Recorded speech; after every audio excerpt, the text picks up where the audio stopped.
Hello, tedious family, and welcome. Today, we're going to talk about a couple tips that are going to help you no matter where or how you're learning at home, just to make sure that we can make our lessons stick and get the most out of them.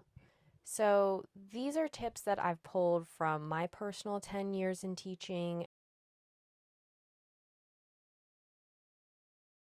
as well as some reading material that I found really helpful that I'm going to link below.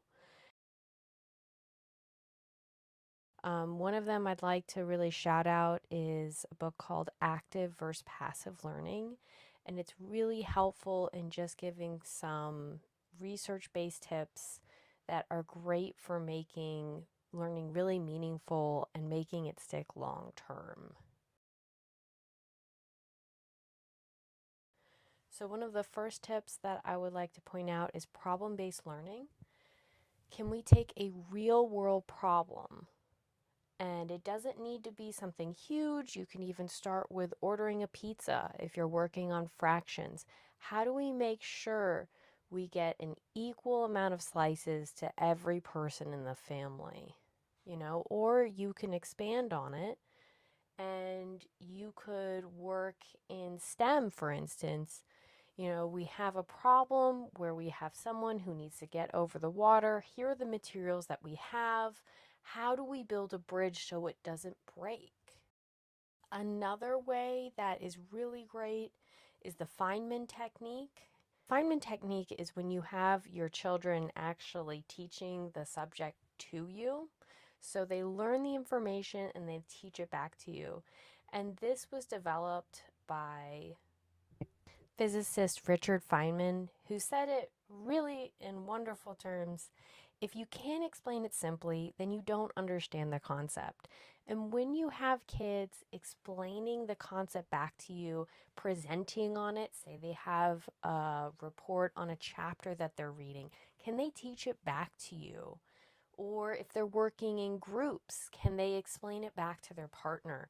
That's a really great way to move that short-term memory of that lesson into long-term memory and really making it stick so they can apply it to different topics too as they move on.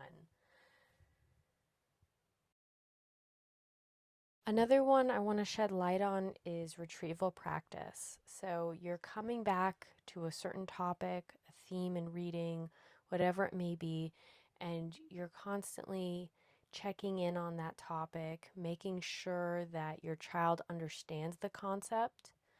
And this could be doing a test that isn't scored, flashcards, making sure that they can recall it as it comes up in relation to other topics.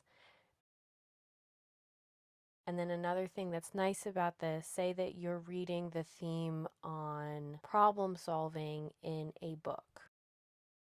And you can first introduce that topic of how do we resolve an issue when it's between two friends.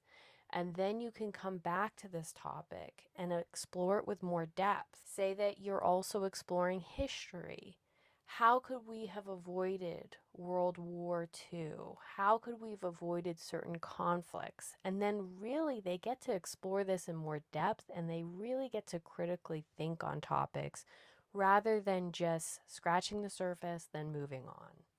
So I hope these 3 tips help. We're going to be putting out more information just in bite-sized portions. And if you have any comments or questions, please let us know. We love to hear from families and know how we can better serve you. Thank you so much and happy learning.